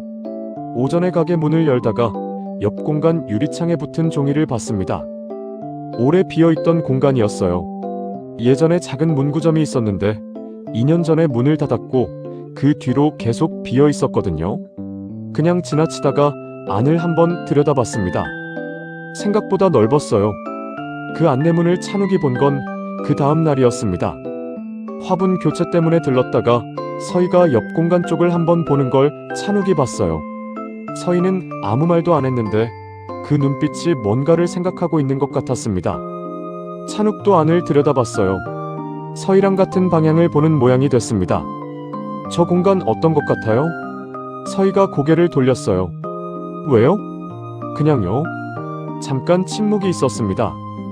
찬욱이 먼저 말을 꺼냈어요. 저 지방 프로젝트 조건 재조정했어요. 서희가 멈췄습니다. 언제요? 할머니 병원 그날이요. 서울 베이스로 하는 걸로 바꿨어요. 현장은 필요할 때만 가는 걸로요. 서희가 찬욱을 봤습니다. 찬욱은 옆 공간 쪽을 보고 있었어요. 서희한테 시선을 주지 않은 채로 말을 이었습니다. 여기 있고 싶어서요. 짧은 말이었어요. 서희가 그 말을 듣고 잠깐 아무것도 안 했습니다. 찬욱이 그제야 서희 쪽을 봤어요. 이상한 말이에요? 서희가 고개를 저었습니다. 입꼬리가 먼저 올라갔어요. 눈이 좁아지는 게 그 다음이었습니다. 찬욱이 그 순서를 알고 있었어요. 계약은 그 주 금요일에 했습니다. 찬욱이 임대계약서에 사인을 하는 동안 서희는 옆에서 공간을 다시 한번 둘러봤어요. 가로로 긴 형태였는데 창이 2개였습니다. 햇빛이 오전에는 왼쪽으로, 오후에는 오른쪽으로 들어왔어요. 서희는 그걸 보면서 꽃을 어디에 두면 좋을지를 생각했고 찬욱은 동선을 어떻게 짜면 좋을지를 생각했습니다. 두 사람이 같은 공간을 보고 있었는데 이번엔 같은 방향으로 생각하고 있었어요. 공사가 시작됐습니다. 찬욱이 직접 설계를 했어요. 작은 공간이었는데 오히려 그래서 더 꼼꼼하게 짰습니다. 한쪽은 서희 작업 공간 확장으로, 한쪽은 찬욱 사무소 분소로, 가운데는 두 공간이 자연스럽게 이어지는 열린 구조로 만들었어요. 이름은 나중에 정하기로 했습니다. 찬욱은 설계 도면을 접으면서 이 공간이 완성되는 날을 상상했어요. 꽃 냄새와 커피 냄새가 섞이고 어르신들이 와서 수다를 피우고 서희가 작업대에서 꽃을 다듬는 공간이요. 거창한 게 아니었습니다. 그냥 사람이 있는 곳이었어요. 그게 본인이 오래 설계하고 싶었던 것이었는지도 몰랐습니다. 센터 어르신들이 그 소식을 안 건 정숙 여사 퇴원 이후였어요. 정숙 여사가 직접 알렸거든요. 카카오톡 단체방에 사진 한 장을 올렸습니다. 공사 중인 내부 사진이었어요. 그 아래에 딱 한 줄을 썼습니다. 우리 찬욱이 서희 씨 옆에 자리 잡았어요. 댓글이 27개가 달렸어요. 그리고 다음 주 토요일 어르신들이 왔습니다. 누가 오라고 한 게 아니었어요. 그냥 왔습니다.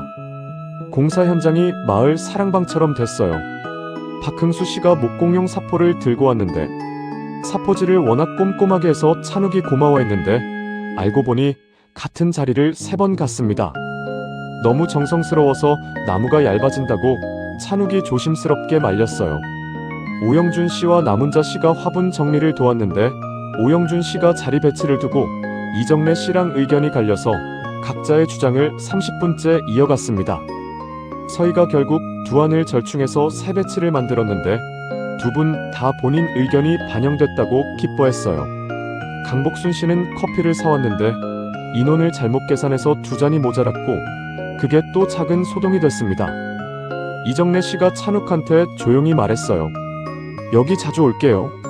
찬욱이 고맙다고 했습니다. 이정래 씨가 웃으면서 덧붙였어요. 정숙 씨가 오라고 했거든요. 찬욱이 잠깐 천장을 봤습니다. 정숙 여사는 접이식 의자를 펴고 한쪽 구석에 앉아 있었어요. 아직 무리하면 안 된다고 했는데 왔습니다. 아무도 말리지 않았어요. 오히려 어르신들이 그 옆으로 하나씩 모여들어서 수다를 피웠습니다. 장미순 씨가 그 옆에 앉았어요. 두 분이 나란히 앉아서 공사 현장을 보고 있는데 말이 없었는데 불편하지 않았습니다. 그게 이 두 사람의 방식이 됐어요. 어느 오후였습니다. 어르신들이 다 돌아가고 찬욱과 서희 둘이 남아서 마무리 작업을 하는 중이었어요. 찬욱이 먼저 말을 꺼냈습니다. 지방 얘기했을 때 많이 무서웠죠? 서희가 손을 멈췄어요. 찬욱이 서희 쪽을 봤습니다. 표정이 있었는데 읽히지 않았어요. 그래도 계속했습니다. 저도 알고 있었어요, 그 얼굴. 서희가 잠깐 있다가 말했어요. 그럼 왜 먼저 말 안 했어요? 저도 무서웠거든요. 서희가 그 말을 듣고 한동안 창밖을 봤습니다. 그리고 작게 웃었어요. 그 주 수요일 센터 건강식품 모임 테이블에서 박순자 씨가 지갑을 열었습니다. 3,000원을 꺼내서 정숙 여사 앞에 밀었어요. 내기요? 정숙 여사가 그 돈을 받습니다. 받지 않았어요. 이건 제가 이긴 게 아니라 걔네가 이긴 거예요. 박순자 씨가 피식 웃으면서 도로 넣었습니다. 정숙 여사는 녹차를 한 모금 마셨어요. 공사가 마무리된 건 가을 초입이었습니다. 공간 이름을 정하는데 생각보다 오래 걸렸어요. 찬욱이 몇 가지를 제안했고 서희가 고개를 저었습니다. 서희가 몇 가지를 제안했고 찬욱이 다 마음에 들었는데 서희가 또 고개를 저었어요. 결국 마지막 날 밤 둘이 텅 빈 공간에 앉아서 커피를 마시다가 서희가 말했습니다. 정원과 도면. 찬욱이 그 말을 듣고 잠깐 생각했어요. 꽃이 먼저예요? 당연하죠. 찬욱이 웃었습니다. 그게 됐어요. 서희는 그날 밤 가게 불을 끄면서 옆 공간을 한번 봤어요. 아직 공사 중이라 어두웠습니다. 근데 그 어두운 공간이 이상하게 든든했어요. 옆에 있다는 것, 그게 이렇게 느껴지는 줄 몰랐습니다. 두렵다고 생각했던 것들이 지금 어디에 있는지 확인해 봤어요. 2년이라는 숫자가 걸렸던 것, 기다리는 삶이 무섭다는 것, 시작하기 전에 끝을 먼저 생각하던 것들이요. 없었어요. 정확히는 없어진 게 아니었습니다. 여전히 있기는 한데 무게가 달라졌어요. 두렵다는 게 하지 말아야 한다는 뜻이 아닐 수도 있다는 것을 서희는 이제 알았습니다. 두려운 채로 해도 된다는 것을요. 그게 서희가 이 계절에 배운 것이었어요. 정숙 여사가 퇴원하고 처음 센터에 나온 날 박수가 쏟아졌습니다. 정확히는 이정래 씨가 먼저 손뼉을 쳤고 그걸 보고 나머지 분들이 따라 쳤어요. 박흥수 씨는 에이 뭘 그런 걸로 하면서도 제일 세게 쳤습니다.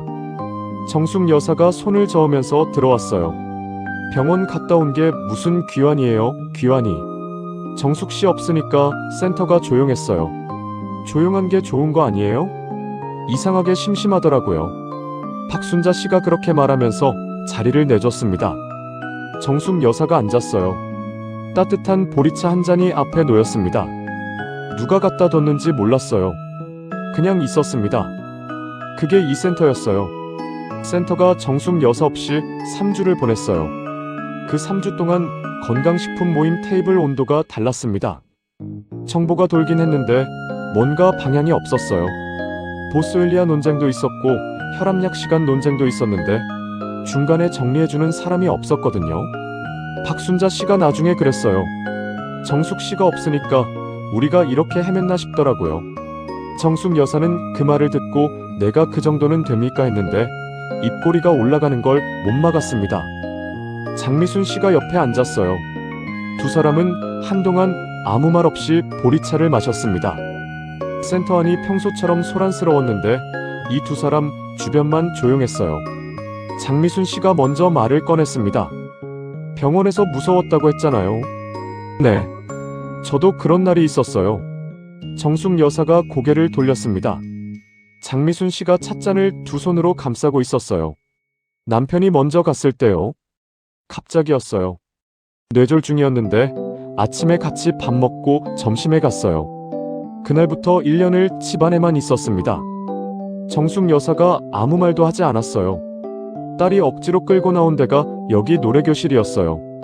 처음엔 이게 무슨 소용이냐 싶었는데 지금은요? 장미순 씨가 잠깐 생각했습니다. 지금은 노래교실보다 여기 오는 게 좋아요. 정숙 씨 때문에. 정숙 여사가 찻잔을 내려놓았어요. 장미순 씨가 그 말을 꺼낼 때 얼마나 오래 담아뒀던 것인지를 생각했습니다. 차분하게 말했는데 차분한 사람일수록 오래 담아두는 법이었거든요. 본인도 그런 적이 있었어요. 남편이 먼저 간 뒤 5년을 혼자 지냈는데 그 시간을 누군가한테 제대로 말한 적이 없었습니다. 말해봤자 뭐가 달라지나 싶었던 것도 있었고 말하면 더 선명해질까봐 무서운 것도 있었어요. 장미순 씨도 그랬을 거라는 걸 알았습니다. 장미순 씨 손 위에 본인 손을 얹었어요. 아무 말도 안 했습니다. 그냥 얹었어요. 장미순 씨가 그 손을 내려다봤습니다. 빼지 않았어요. 두 사람이 그렇게 잠깐 앉아 있었습니다. 그 무렵 센터에서 새로운 움직임이 생기고 있었어요. 강복순 씨가 요즘 부쩍 건강해 보였습니다. 서예교실에 새로 들어온 정혜수 씨 때문이었어요. 73세 정년퇴직 후 처음으로 서예를 배우러 온 분이었는데 첫날 수업에서 붓을 잡는 방향이 틀렸을 때 강복순 씨가 옆에서 가르쳐줬습니다. 그게 시작이었어요. 강복순 씨가 정혜수 씨한테 가르쳐주는 방식이 달랐습니다. 강사 선생님은 틀렸으면 고쳐줬는데 강복순 씨는 틀려도 일단 같이 써봤어요. 내 글씨도 나쁘지 않은데요 하면서요. 그 말 한마디에 정혜수 씨가 다음 주에도 왔습니다. 그 다음 주에도 왔어요. 정숙 여사가 그 두 사람을 처음 본 건 수요일 점심 무렵이었습니다. 강복순 씨가 정혜수 씨한테 식당을 안내해주는 장면이었어요. 별거 아닌 것처럼 보였는데 강복순 씨 걸음걸이가 달랐습니다. 조금 빠르고 조금 바른 자세였어요. 정숙 여사가 그걸 보면서 박순자 씨 옆구리를 툭 쳤습니다. 저것 봐요. 박순자 씨가 봤어요. 어머. 정숙 여사가 조용히 웃었습니다. 다 이렇게 시작하는 거예요. 그리고 또 하나가 있었어요. 오영준 씨였습니다. 오영준 씨가 어느 날 남은자 씨한테 조심스럽게 말을 꺼냈어요. 센터 뒤 벤치였습니다. 주변에 아무도 없을 때를 기다렸다가 꺼낸 것 같았어요. 나 씨 있잖아요. 왜요? 우리 그냥 이렇게 다니는 거 말고 이름 붙이면 안 될까요? 남은자 씨가 잠깐 멈췄습니다. 오영준 씨가 계속했어요. 제가 나이도 있고 내세울 것도 없는데 근데 나 씨 옆에 있는 게 좋아요. 솔직히 말하면 그래요. 남은자 씨가 한동안 벤치 앞 화단을 봤습니다. 그리고 말했어요. 전처 제삿날 다음엔 말해줄 거예요? 네. 같이 가도 돼요? 오영준 씨가 잠깐 멈췄다가 고개를 끄덕였어요. 남은자 씨가 일어섰습니다. 그럼 됐네요. 그 장면을 이정래 씨가 목격했고 이정래 씨가 박순자 씨한테 말했고 박순자 씨가 정숙 여사한테 말했습니다. 정숙 여사는 나이가 들수록 말을 꺼내는 게 어려워진다는 걸 알고 있었어요. 젊었을 때는 용기가 있어서 말을 하는 줄 알았는데 나중에 보니 그냥 잃을 게 없어서였습니다. 나이가 드니까 잃을 게 생겼고 잃을 게 생기니까 말이 무거워졌어요. 오영준 씨가 그 무게를 들고 꺼낸 거였습니다. 정숙 여사가 잠깐 눈을 감았어요. 그리고 말했습니다. 살아있는 사람끼리 잘 살아야죠. 그날 저녁 정숙 여사는 장미순 씨한테 전화를 걸었어요. 오늘 있었던 일 들었어요? 오영준 씨 남은자 씨요? 들었어요. 잘 됐죠? 잘 됐죠? 잠깐 침묵이 있었습니다. 정숙 여사가 말했어요. 나 아직 안 죽을 이유가 생긴 것 같아요. 장미순 씨가 그 말을 듣고 잠깐 있었어요. 뭔데요? 강복순 씨랑 정혜수 씨요. 아직 제대로 붙여야 하거든요. 장미순 씨가 웃었습니다. 전화기 너머에서 들렸어요. 또 시작이네요. 또 시작이죠. 장미순 씨는 전화를 끊고 나서 창밖을 봤어요. 가을 저녁이 느리게 어두워지고 있었습니다. 남편이 간 뒤로 이 시간이 제일 힘들었어요. 하루가 끝나는 시간이었거든요. 근데 오늘은 달랐습니다. 전화기를 내려놓고 나서 혼자인 게 예전만큼 무겁지 않았어요. 옆에 누군가가 있다는 게 꼭 같은 공간에 있어야 느껴지는 게 아니라는 걸 장미순 씨는 이 나이에 배웠습니다. 박순자 씨는 집으로 돌아가면서 작은 수첩을 꺼냈어요. 찬욱서의 내기 옆에 새로 적었습니다. 강복 순정의 수. 괄호 안에 정숙작전 진행 중이라고 써넣었어요. 수첩을 덮으면서 피식 웃었습니다. 이 센터가 있는 한 내기 거리가 떨어질 일은 없을 것 같았어요. 정숙 여사는 잠자리에 들기 전에 카카오톡을 한번 열었습니다. 단체방에 새 메시지가 없었어요.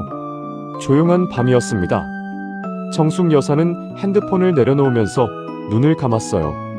피곤했지만 좋은 피곤함이었습니다. 72. 아직 할 일이 있었어요. 오픈날 아침 10시 골목 앞에 사람들이 모여 있었습니다. 정원과 도면이 문을 여는 날이었어요. 서희는 아침 7시부터 나와서 꽃을 정리했고 찬욱은 8시에 와서 마지막 가구 배치를 확인했습니다. 두 사람이 각자 움직이는 것 같았는데 이상하게 부딪히지 않았어요. 서희가 꽃을 옮기면 찬욱이 자리를 비워줬고 찬욱이 가구를 밀면 서희가 꽃 배치를 다시 잡았습니다. 서희가 꽃 양동이를 옮기다가 찬욱이랑 부딪힐 뻔했어요. 찬욱이 먼저 비켰습니다. 서희가 지나갔고 찬욱이 다시 자리로 왔어요. 아무 말도 없었는데 자연스러웠습니다. 두 사람이 이 공간을 함께 만든 석 달 동안 생긴 거였어요. 말없이 알게 되는 것들이 있었습니다. 어디 서면 되는지, 뭘 먼저 하면 되는지, 언제 가만히 있어도 되는지 같은 것들이요. 어르신들이 약속 시간보다 30분 일찍 왔어요. 박흥수 씨가 제일 먼저였습니다. 손에 뭔가를 들고 있었어요. 뭐예요? 잡채요? 서희가 잠깐 멈췄습니다. 잡채를요? 오픈날에 잡채가 없으면 안 되죠. 찬욱이 그 대화를 들으면서 아무 말도 안 했어요. 잡채는 냉장고에 들어갔습니다. 어르신들이 하나씩 들어왔어요. 오영준 씨와 남은자 씨가 나란히 들어왔고 강복순 씨가 정혜수 씨랑 같이 왔습니다. 이정래 씨가 입구에서 사진을 찍다가 칠판을 발견했어요. 읽고 나서 소리를 질렀습니다. 박흥수 씨 잡채 얘기를 알고 있는 분들이 전부 웃었어요. 박흥수 씨 본인은 당연한 거 아니냐는 얼굴이었습니다. 오영준 씨는 남은자 씨한테 잡채 드세요 하면서 접시를 건넸고 남은자 씨는 처음엔 괜찮다 하다가 받았어요. 정숙 여사가 그 장면을 보면서 고개를 끄덕였습니다. 여전했어요. 그게 반가웠어요. 벽 한쪽에는 서희가 달아놓은 작은 칠판이 있었습니다. 분필로 이렇게 쓰여 있었어요. 오늘 잡채 있음. 공간이 금방 꽉 찼습니다. 좁지는 않았는데 사람이 많아서 좁은 것처럼 느껴졌어요. 그게 좋았습니다. 정숙 여사는 장미순 씨와 같이 들어왔어요. 문을 열고 들어서면서 잠깐 멈췄습니다. 왼쪽에는 서희 작업대와 계절 꽃들이 있었고 오른쪽에는 찬욱 작업 테이블과 도면이 보였어요. 가운데는 열려 있었습니다. 작은 테이블 2개가 놓여 있었고 꽃 냄새와 커피 냄새가 섞였어요. 정숙 여사가 공간 안쪽으로 들어갔습니다. 찬욱이 옆에 왔어요. 두 사람이 나란히 공간을 봤습니다. 정숙 여사가 한동안 말이 없었어요. 찬욱이 기다렸습니다. 한참 뒤에 정숙 여사가 말했어요. 처음에 서희 씨 봤을 때 알았어. 저에다 했어. 찬욱이 할머니 쪽을 봤습니다. 근데 네가 더 오래 걸렸어. 찬욱이 잠깐 있다가 말했어요. 저도 알았어요. 그냥 무서웠어요. 정숙 여사가 고개를 끄덕였습니다. 다 그래. 그리고 말했어요. 할머니 덕분이에요. 내가 뭘 했어? 다 했죠. 정숙 여사가 피식 웃었습니다. 그리고 말했어요. 됐어. 그 한마디였습니다. 서희가 오픈 꽃다발을 정리하다가 찬욱한테 건넸어요. 계절꽃과 유칼립투스로 묶은 작은 다발이었는데 안에 흰 것이 하나 보였습니다. 찬욱이 받으면서 봤어요. 손수건이었습니다. 꽃 사이에 반듯하게 접혀 끼워져 있었어요. 찬욱이 서희를 봤습니다. 서희가 딴청을 피우고 있었어요. 작업대를 정리하는 척하면서 완전히 다른 방향을 보고 있었습니다. 찬욱이 꽃다발에서 손수건을 꺼내서 손에 쥐었어요. 서희가 결국 찬욱 쪽을 봤습니다. 찬욱이 그냥 쥐고 있었어요. 뭐라고 말하는 것도 아니었습니다. 서희가 그걸 봤어요. 2년 전에 버스 정류장에서 처음 받았을 때 이게 이렇게 오래 이어질 줄 몰랐습니다. 물건이 이어준 게 아니라 그 물건을 계속 가지고 있기로 한 마음이 이어준 것이었어요. 찬욱이 서희 쪽으로 한 걸음 갔습니다. 서희가 못 본 척했어요. 찬욱이 그 옆에 섰습니다. 아무 말도 안 했어요. 그냥 섰습니다. 두 사람이 나란히 공간을 봤어요. 어르신들이 웃고 떠들고 잡채를 꺼내는 소리가 났습니다. 이정래 씨가 또 사진을 찍고 있었고 박흥수 씨가 칠판에 뭔가를 더 쓰고 있었어요. 장미순 씨와 정숙 여사가 구석 테이블에 나란히 앉아 있었습니다. 공간이 가득 찼어요. 꽃 냄새가 났고 커피 냄새가 났고 사람 냄새가 났습니다. 찬욱은 그 소리를 들으면서 서희가 작업대에서 꽃을 다듬는 손을 봤어요. 늘 하던 일인데 오늘은 이 공간에서 하고 있었습니다. 본인이 만든 공간에서 본인이 있고 싶었던 곳에서 보고 싶었던 사람 옆에서요. 그게 됐습니다. 찬욱이 나지막하게 말했어요. 잘 됐죠? 서희가 잠깐 있다가 답했습니다. 잘 됐죠? 바깥에서 두 사람이 걸어 들어왔어요. 새 회원이었습니다. 정원과 도면, 오픈 소식을 보고 온 분들이었어요. 60 초반쯤 됐는데 한 분이 먼저 들어오면서 다른 분한테 손을 내밀었습니다. 그 작은 몸짓에서 정숙 여사의 눈빛이 바뀌었어요. 창가 테이블에서 커피를 마시던 정숙 여사가 찻잔을 내려놓았습니다. 아주 천천히 그 두 사람을 읽기 시작했어요. 걸음걸이, 문을 들어오는 순서, 자리를 찾는 눈빛의 방향. 이 일을 몇 번을 했는지 몰랐어요. 두 쌍이었다가 네 쌍이 됐고 이제 또 보이기 시작했습니다. 사람이 혼자 있는 걸 보면 그냥 지나치지 못하는 것, 그게 멈춰지지 않는 것, 그게 정숙 여사였어요. 그리고 그게 좋았습니다. 장미순 씨가 그 눈빛을 알아봤어요. 정숙 씨, 왜요? 또 그 눈빛이에요. 정숙 여사가 커피를 한 모금 마셨습니다. 입꼬리를 내리려고 했는데 올라가는 걸 어떻게 할 수가 없었어요. 이번엔 진짜예요. 장미순 씨가 나지막하게 탄식을 뱉었습니다. 또 시작이네. 또. 골목 바깥으로 햇빛이 내려앉고 있었어요. 정원과 도면의 첫날이었습니다. 그리고 어딘가에서 또 다른 첫날이 시작되고 있었어요.